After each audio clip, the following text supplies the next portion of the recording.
this time and what we really needed to be talking about. And obviously she wanted to talk about something else. So she said, let's write a book together. And being mother and daughter, we immediately started arguing about what kind of book we were going to write. I wanted to write horror, and she wanted to write historical romance. And I didn't even know what historical romance was.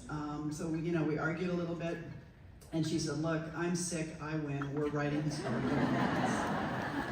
And so I'm like, okay. And then every day after classes, I would go to the library, stand in the stacks, and Xerox pages for this revolutionary historical romance that we had devised. And we talked about it for a couple of months, and I wrote all of these like notes, character bios, all this kind of stuff. Unfortunately, I wrote the first page the day she passed away, but I was able to lean down and say, look, I started the book. And then, after she was gone, I just put everything in a box and finished law school, passed the bar, and all I was left with at this point was now I was reading historical romance novels. So I'm a young lawyer working in, a suit in a high-rise, carrying my romances. And for those of you old enough, these were the Fabio years. So where the men's breasts were bigger than the women's. And, I was voraciously reading them because they were such life-affirming, uplifting stories. And it wasn't until I got pregnant, and I had a difficult pregnancy. I went into labor at 14 weeks, and so I was in bed rest for the rest of the pregnancy. And this was 1987, so television, The Price is Right. And Erica Kane was also bedridden with Bianca, for those of you who remember that.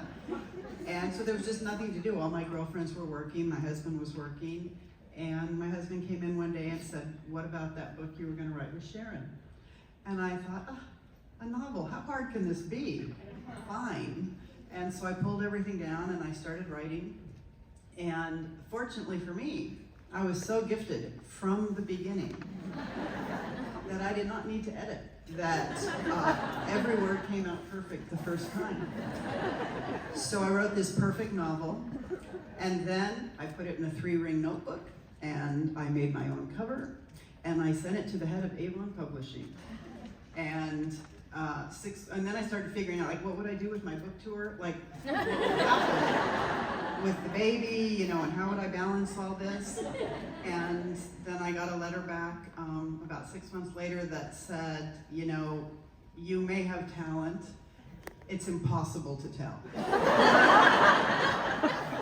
And that was really the beginning. That's when I realized that writing was not like anything else I had done before. I had to commit to something that not only could I fail at, but I could fail publicly. Every cocktail party for the rest of my life would be, are you published? Because that was the only standard for success.